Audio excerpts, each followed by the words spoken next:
ស្វាយនៅក្នុងផ្ទះខ្ញុំឆ្នាំនេះផ្លែខ្លាំងជាងឆ្នាំមុនហ្នឹងវាផ្លែខ្លាំងហើយផ្លែច្រើនហើយតែមួយឆ្នាំនេះវាផ្លែរត់ពិសេសជាងឆ្នាំមុនទៅទៀតហេតុអ្វីបានជាពិសេសនេះពិសេសត្រង់ចំណុចដែលខ្ញុំកាប់មែកហើយនេះចេញលំពងហ្នឹងផ្លែលំពងហ្នឹងទៀតនេះកាប់មែកហើយហ្នឹងអញ្ចឹងពិសេសឆ្នាំមុនក៏ផ្លែច្រើនក៏ពិសេសតែឆ្នាំនេះរឹតតែពិសេសជាងឆ្នាំមុនទៅទៀតកាប់មែកហើយដោះលំពងទូចផ្លែណែផ្លែលំពងទូចហ្នឹងផ្លែគ្រប់ទាំងអស់អត់មានសល់កន្លែងណាទេឲ្យតែមែក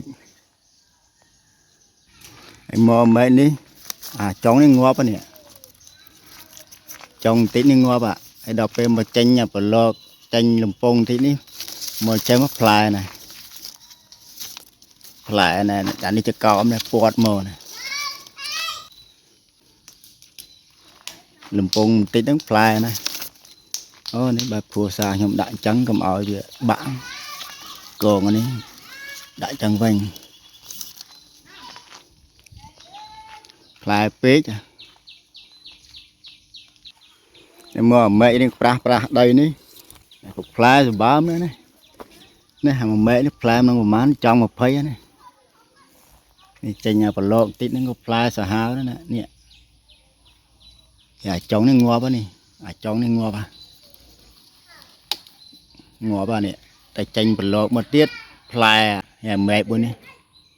មកផ្លែនេះមកចកោមនេះនេះតិចនេះក៏ផ្លែចេញមកផ្លែពេកហើយផ្លែយកតែមែនតើឲ្យតែមានមែកដឹងតែពីផ្លែទៅហ្មងអញ្ចឹងមកខ្ញុំស្ដាយអត់ហ៊ានកាច់អីមែកអីត្រេកត្រាក់អីចេះទុកកាច់ទៅខាតផ្លែនោះផ្លែគ្រប់តែមែកហើយដើមស្វាយហ្នឹងឪពុកក្មេកគាត់អ្នកដាំឪពុកក្មេកគាត់ដាំគេដំណើរគាត់ណាគាត់ចែកឋានទៅបានសល់ដើមស្វាយហ្នឹងបងប្អូនអ្នកស្រុកអ្នកភូមិក្មេងខ្មាំងហ្នឹងគាត់ដើរចូលមកឃើញផ្លែស្វាយហ្នឹងបេះក្តាប់អីចឹងទៅយកទៅហូបឲ្យបេះធំគាត់បេះទេបេះក្តាប់ហ្នឹងគាត់ថាឆ្ងាញ់ក្តាប់នៅចិត្តដៃកូនក្មេងក៏បេះដល់មានតែខ្ពស់ឯណាជាប់ដីហ្នឹងដីហើយដើមស្វាយផ្ទះខ្ញុំ5ដើមហ្នឹងពិសេសណាដើមនេះផ្លែដើមនេះផ្លែអានោះក៏ផ្លែបងនោះក៏ផ្លែដែរនោះ1 2 3 4ផ្លែ4ដើមហ្នឹងផ្លែអំណាគ្នាហើយពិសេសមួយទៀតនោះមួយដើមមួយនោះដោះឯងអត់ដើមទេនោះតែ4ដើមហ្នឹងផ្លែមិនផ្លែទៅមួយដើមហ្នឹងអត់ផ្លែនោះអត់ទាន់ផ្លែទេផ្កាក៏មិនទាន់នៅ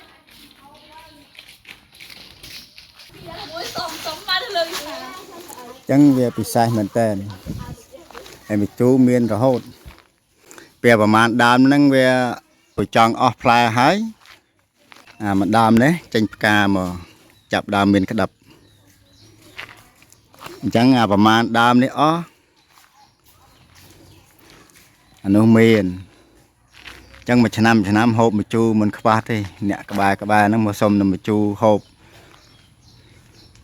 ទឹកត្រីផងហូបជាមួយប្រហុកដុតផងឥឡូវហ្នឹងខ្ញុំធ្វើវីដេអូនេះគឺចំហុយប្រហុកមួយចានហើយជម្រាបជូនបងប្អូនចាក្តាប់ស្វាយឆ្ងាញ់ណាជ្រលក់មួយប្រហុក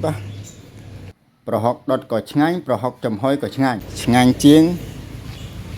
ស្វាយនៅលើដើមធ្លាក់ដីនេះឆ្ងាញ់ជាងនៅលើដើមបើមិនជឿបងប្អូនសាកមើលទៅឥឡូវខ្ញុំរើសក្តាប់ស្វាយធ្លាក់ហ្នឹងយកជ្រលក់ប្រហុកចំហុយហើយអត់បានដុតទេព្រោះអីវាអត់មានងើកភ្លើងចំហុយមួយចានហើយយកជ្រលក់ប្រហុកក្តាប់ស្វាយហ្នឹងបើមិនជឿបងប្អូនសាកក្តាប់ស្វាយហ្នឹងឆ្ងាញ់ជាងស្វាយជាប់ដើមធ្លាក់ដីនេះ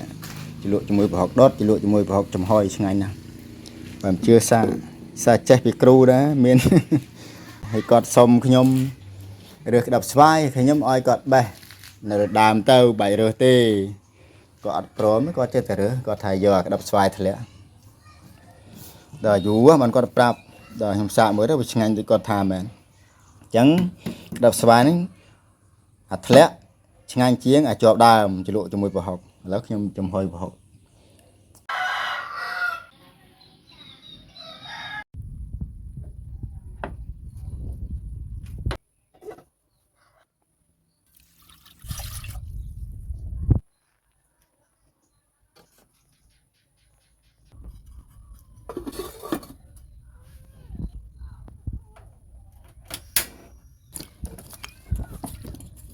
vào học này pu lăng cơ chân em đang mấy giờ lùi ở gồm đang là vậy nó